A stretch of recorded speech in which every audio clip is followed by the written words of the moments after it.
Ready, stop. Northeast.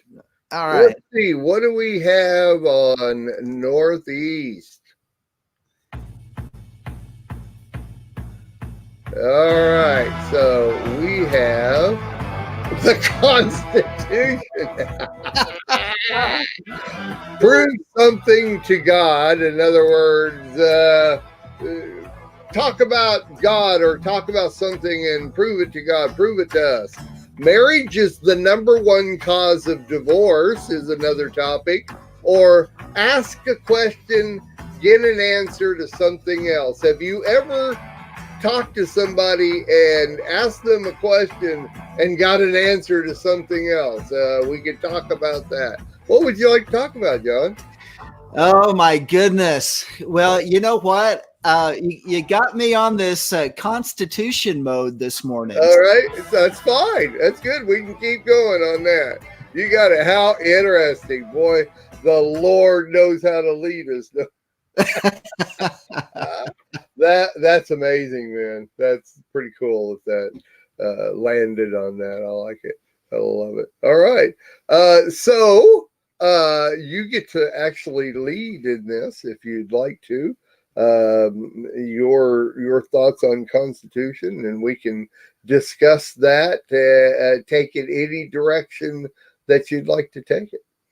Well, you know, there's one thing about the Constitution that's very interesting, and we're actually seeing the people of Virginia doing something about that this week, and we've been watching Virginia. We're watching what was going to go on in the rally that happened on Martin Luther King Day, and by the way, what happened in there, there was a lot of concern. There all of the gun owners.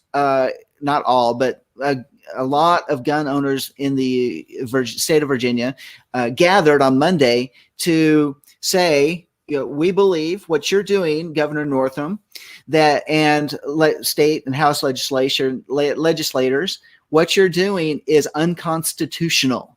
And you're writing laws to limit our ability to own firearms. You want us to register, register our guns. Register that we have guns. You want us to take away our private gun ranges. You're wanting to do all these different things. So the people of Virginia said, no, we're not going to do it. And rallying with the people of Virginia were people from all over the United States, seeing that this is a landmark case. This is very important. You know, when you were just talking about earlier, is that written into the Constitution is our ability to redress our grievances. And that's what they were doing in Virginia. They gathered together and said, look, what you're doing is unconstitutional. You cannot limit us. In fact, if you go back and you look at the original, was it the Gadsden flag or... No.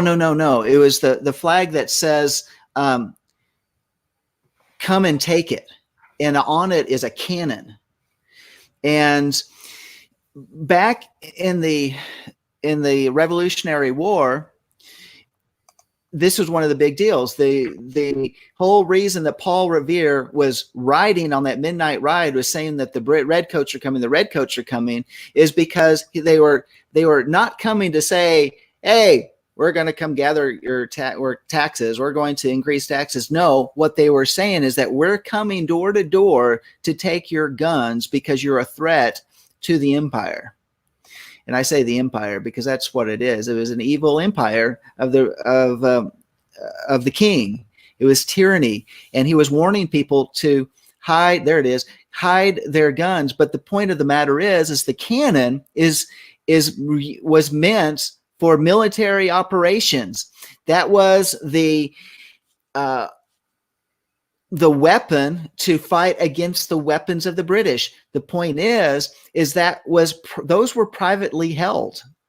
And the thing is what's been made so big is that all these AR-15s, these military looking weapons, these need to be taken out of the hands of the people because they're scary. Well, the people of the United States don't even have the ability to even own a lot of the equipment that the U.S. military has. We cannot even fight against the U.S. military. We have guns, and some of those guns, and unless you get a special permit, we can't even have a machine gun. We can only have semi-automatic weapons, so we can't even match the military. But in fact, it is the military that becomes the arm of an abusive and tyrannical government that takes away our rights. The concern is that in Virginia, that there would be some type of false flag event, and they would bring in the state National Guard. They would bring in the state police. They bring in UN forces even if this event went south, it went rogue, and it became an ugly event, and people started to die, then they would come in and execute martial law, and it didn't happen. You know, we were praying, people were praying that it would become a peaceful event. They could redress their grievances. Point of the fact is Governor Northam said, I'm not changing anything. I'm not going to change it. Well, guess what? Then they can recall those elections. They can recall the governor. They can recall those representatives because they're no longer representing them. They are doing unconstitutional things. They don't even have to have safe cities and safe counties like they've had to do, where the sheriff says, well, this is a safe county, you can own guns, and if I have to, I'll deputize everybody so that you'll have to have a gun because you've been deputized.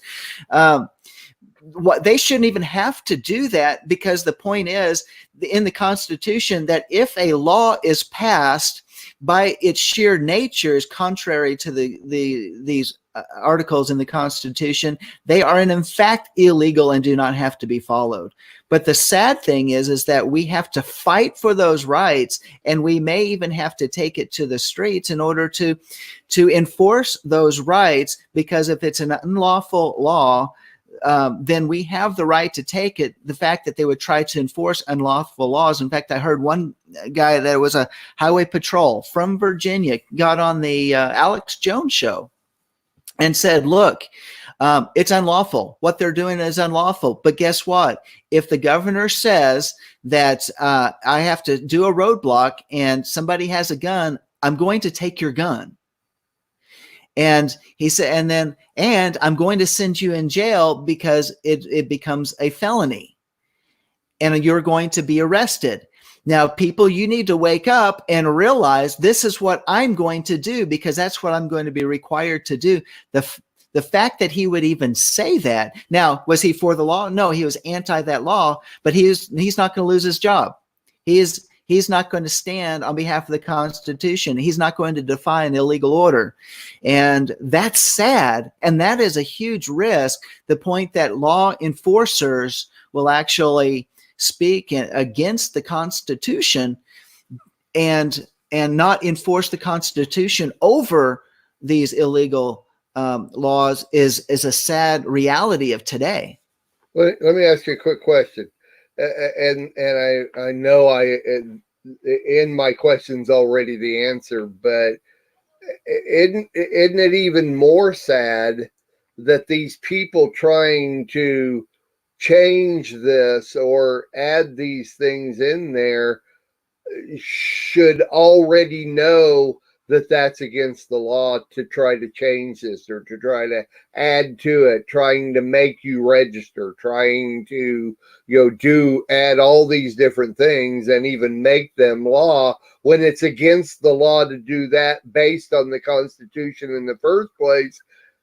Isn't it sad that these people, they already know it, but yet they're pushing to do it? They already know that. You don't have to walk in there and tell them it's against the law. They know it's against the law.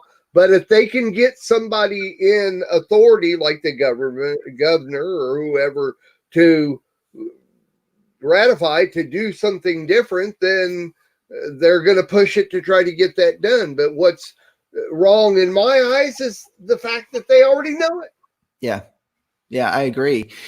What a waste of time to have to go in there and say, this is against the law that you're trying to do this. What a waste of time. Yeah.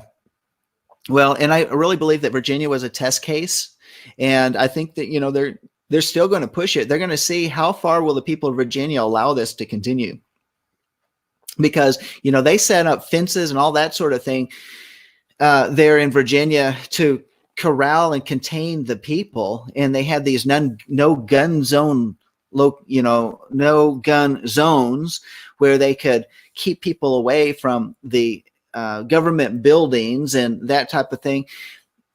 That in itself is a violation of the Second Amendment. The people, as one person had said, gun owners are. Oh, I just missed the quote, but basically is that people that own guns are a polite people. And that's really what was shown in Virginia is that if somebody's got a gun, you're going to be nice to them. And if I've got a gun, I'm going to respect the power of that gun. So that therefore I'm going to be polite because I don't want to have to use it. I only have it just in that one small instant case that if I have to have it, if I need it, it's there and I've got the ability to use it.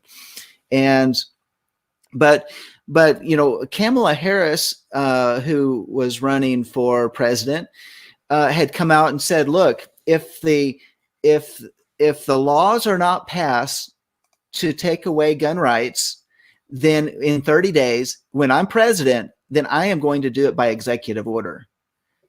That's really scary to think that it's gone that far. But it's also really comes back to another theme is they're pulling upon a higher power, so to speak, which is the UN ban on guns, which has not been adopted by the United States, but many countries within the United Nations have adopted their ban on guns.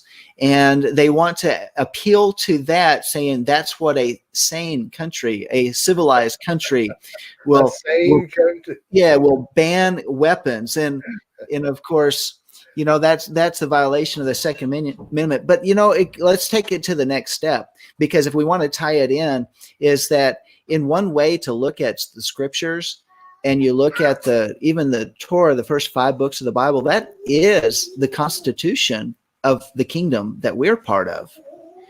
And that within it are the very parameters that the Father gives us of how he wants his kingdom to run and how his people to live and to act. And so therefore, what in many Christian circles, what is the most rejected part of Scripture, unless you want to look at it as a historical point of view? And that is the first 5 books of the Bible, from which the origins come from, the very, very parameters by which God says, in here are the essence of life. In here is for where life flows from my throne, and my heart. And of course, Yeshua says, if you love me, you'll keep my commandments. From there, he's given us the very framework by which his kingdom operates. And that he is able, it is impossible for him to lie. So he doesn't go back on his word. He doesn't change his word. He doesn't delete things from his word, and he doesn't add to it, because in and of itself, it's perfect. And we've done the same thing, right? We've in many congregations, we pick and choose what we want to follow. Well, but also those first 5 books contain the law. And we, even in our own present day, forget the laws of God, but the laws of the land, we want to forget those laws. I mean, isn't the basic law of our land our Constitution? And then everything else kind of builds off of that. Whereas you're talking about the first 5 books of the Bible, which contains the law of the land of Israel, the law that we should base our life laws about, and everybody wants to do away with those. Yeah. So it's not so much it's not even so much the law as it is that we want to govern ourselves in both ways, in our religious aspect and in our physical country land aspect where we're at. We want to be in power to which we should anyway, but we want to be in power to make up our own laws, and everybody else recognize individual laws. I don't know how to say it any better, but it's a situation where each one of us individually wants to be our own God and our own law, and it's the rule of the world as it really has always been. It's not any different today than it ever has been before. But I mean, we are talking about how we want to do away. I don't think anybody really literally says the words, I want to do away with the Constitution. I just want to rearrange it the way I want it. And everybody else needs to go by that. Yeah, I mean, I don't know. It's that whole point of relativism. It's the whole point of how can that be relevant to us today? That Constitution, it's over 200 years old. So how can that be relevant? I mean, after all, look at what's happening right now with the whole impeachment fiasco. It's political drama, and they're doing it simply. They know they don't even have a case. They're trying to bring in witnesses because they had no witnesses in the House. And so now they're upset that they can't bring in new evidence in a trial. I mean, that's not how even the court systems work. Everything has to be presented up front. Then you bring it to the trial, and then the trial both sides need to know about it. Yeah. You can't bring something in the other side didn't previously know about it. Yes. The whole thing, it has to be transparent. No matter what, and it's not. Yeah, the whole point of that General Flynn's constitutional rights are being violated is because the FBI lied, and now his new attorney Sidney Powell is saying, no, guess what? General Flynn is going to reverse his guilty plea because he wasn't guilty. Yeah. But the reason he said he was guilty is because they said, if you don't give us a guilty plea, then we're going after your son. And he'd already lost his house. In order to pay for his legal bills, it's in the millions of dollars to defend himself on something the FBI lied about. Said, you lied on that, and then it's come out and said, no, he never lied. And this is the whole problem. The whole issue with the Constitution is that it's been completely violated. And we do the same thing within scriptures itself, is that we make it, we are our own God. So let's pick and choose what we want to follow, how we want to handle it, and just say, well, that other part's just not relevant today. Well, either it is or it isn't. And woe to the person who would throw the book out. Well, I don't know. I wasn't alive when the Constitution was made.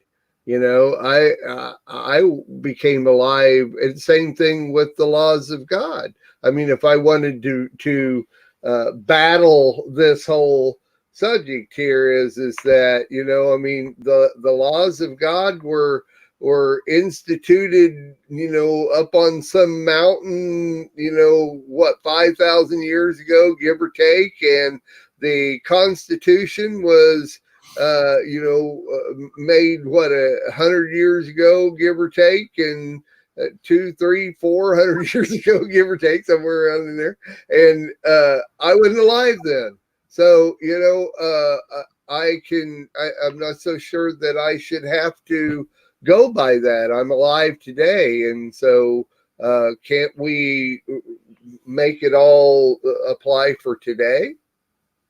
Well, that's what the leftists want to do, and honestly, and that's do you hear the insaneness of that? Yeah. because the point is that since history repeats itself, oh my goodness, why do we have to go back through the mistakes of the past that brought about that brought about a revolutionary war, that brought about a civil war, that brought about the First and Second World Wars, all of those different things. So anyway, those are just why? Yeah, why do you want to do that? Why? I want to know why is it that out of 32 different categories that could have been picked from today, the Constitution came up number one. You know why that? I love it. That was so good. That was a very good part. We are richly blessed to bring you what we believe is the fullest, most diverse, yet up-to-date progressive teachings, discussion, and prayer programming you can find anywhere on this planet. Be sure to take the tour of the MessianicLambRadio.com website. I'm Susan Hoogie, thanking you for joining us on the Messianic Lamb Video Network.